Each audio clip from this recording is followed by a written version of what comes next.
gw'olabaawo ye Mulangira Juma Katebe. Ono nga mu lulyo mwava mwe muva obugundivu bw'ekigambo oba bw'olugero nti nantalinnya mu katebe, ng'era baba bakigeraageranya ku ono. Oyo gw'olabaawo tumuyita Omulangira, naye nga Kabaka ajjudde. Asoose okukiwulira olwaliro nsaba okutegeeza nti mu Bwakabaka bwa Buganda tubeera ne bakabaka babiri. Ono ye Mulangira Juma Katebe abeera kabaka w'ennono, nga bw'oba ng'ogeraageranyiza ku misambwa, emizimu, abalongo, amayembe n'ebyobuwangwa byonna, ono ye kabaka waabyo, era ku ntikko mu Buganda y'aba asembayo waggulu. Bafuga babiri Obwakabaka bwa Buganda, naye ng'ekyenkizo ono kyalina nti tebasisinkagana okuva omulwa Ssaabasajja Kabaka Wango Tabuuka asigalako erinnya ly'Obwakabaka ono tumuyita Omulangira bw'atuula ku ntebe. Tebasisinkana ewava ekigambo nantalinnya mu katebe. Ono omu oli owaffe gwe mumanyi Ssaabasajja, tebasisinkana n'ono mu bwenyi. Kye ŋŋamba nti mwongere okwogeza eddoboozi erimu ate nga lya mwanguka nga mulwanirira ensonga zaffe.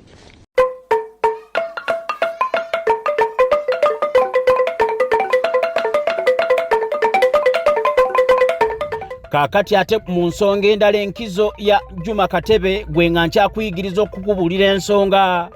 Ono ye takubwako kalulu newankubadde eri abawanuuza nti buli kabaka ajja ne Katebe owuwe. Nkulayirira mu nnono ono takubwako kalulu. Oli asobola n'okubulira mu kibira ono n'asigala okuddukanya ensonga. Awo nanvuddewo media choice ebyo twabisomesa dda.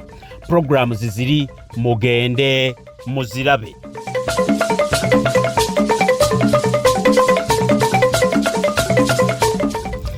Ekindeese si kyekyo kubadde kwanjula.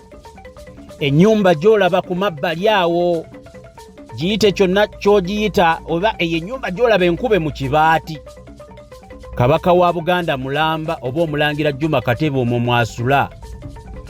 Nkyogera nga nkikakasa kuba nze nabaddeyo mwe mulaba vidiyo mu nnyumba eyo mu Asula oluvannyuma lw'abanene abasinga okubeera nti nno mu nkola yaabwe ey'emirimu tebakyasobola kumuwuliriza, baamulemesa, baamusuulira ddala. Nze nali nvuddeyo okubalaga ensonga.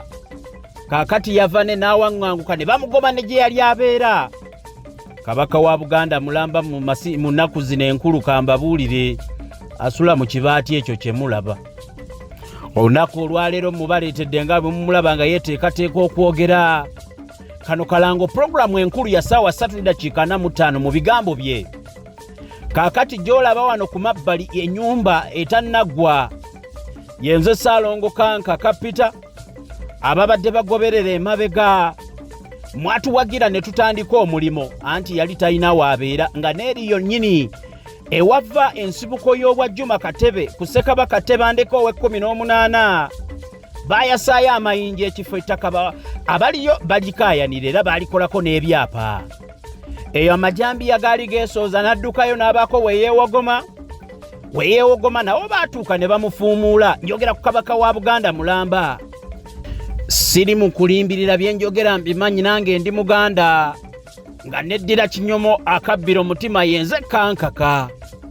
Tusibuka kyaseeyo mu buddu ng'era omutaka Nakigoye yatutwala ye mukulembeze waffe mu kika ky'Ekinyomo, ate nga kitange Kigoye ye Katikkiro w'ekika. Kaakati bye njogera si byakuswaza masiga meereere mu nsaasiro bayingirira mu nnaku zammwe. Kabaka wa Buganda Mulamba bwe baamufuumuula ekibaati ky'olaba ekyo mu Asula, nateekawo enkola n'abaako waafuna era n'agulayo poloti. Bw'amala okugulayo poloti ate ne tutandika omulimo gw'okuzimba ennyumba gye mulaba eyo etannaggwa nga ku nkuba efudde emba. Munnange awo we twali tugikomezza naye mu kuweereza amataffaali anti baazimbanga bwe tuweereza. Kaakati ebizibu bwe bitamanya nnyumba mbi byansalako ne mbuna emiwabo era omulimo gwakomaawo. Abaali batusapootinga nabo ne banneekengera ne bagamba gwe ate owaaye lwaki bakwogerera bino na bino, naye kinnumiriza ne nkomawo.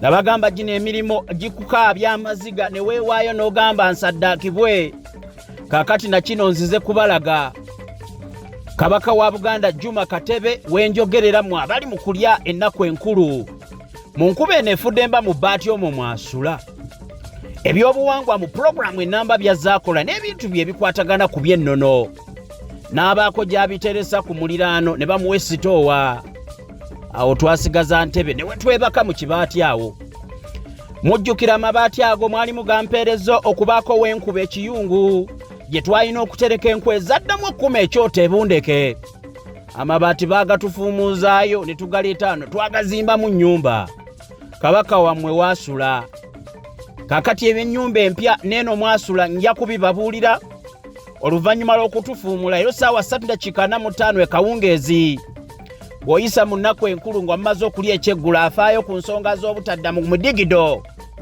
nsaba otega amatu owulirize kigambo ku kigambo mwenyeke nnyini kabaka mpadde olukusa n'atuulako mu kamera yange nange eyo gye nzija emikisa egiŋŋumya n'ababuulira kigambo ku kigambo mu bitonotono by'agenda okwogera basalidde mu bitono emu byannaku mubiwulirizeeko gamba munne agambe munne nti keekadde kanka kakomyewo okubabuulira ensonga kabaka wammwe asula mu bbaati atayagala njogere ku ekyo tobiwuliriza ate naawe abiwulidde ssaawa 3 bisaasaanye akatambi kano nkaweereza mu nnaku zino enkulu abakungu abagundiivu abatudde mu bifo ebisalawo mu bwakabaka bwaffe n'alowooza nti nnimba weseemu omubaka tuukayo gye nnaakugamba mu pulogulaamu 345 weerabireko n'agago bwe biba nga bya bulimba ojja kukomawo obabuulire naawe nti oyo kanka kalimba kabaka asula mu ggoloofa tasula mu bbaati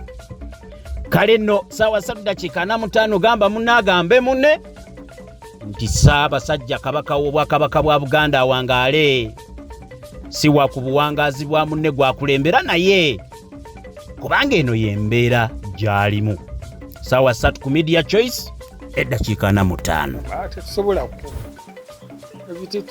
tetubiriiko kati gwe weerwanako wekka mazima kati wano nakubawo embuga yange mpola mpola olw'obuyambi omu wampeebwako nengenda nga nzimbazimba kyamazima omusenyu manyi okutabula netafaali nsobola okuliweereza mu ngeri ey'obugubi omulimu guno kivudde gutambula akasoobo nze ndi mugumu kati ekirungi nasooka nekuba ku mulango gwasooka abantu ba Katonda ne bakola ki abanzirukira ebyokwambala sukaali ne bakampa kati era mmanyi nja kuddamu bakaabiri mazima 10 tezikyawooma obwakabaka buno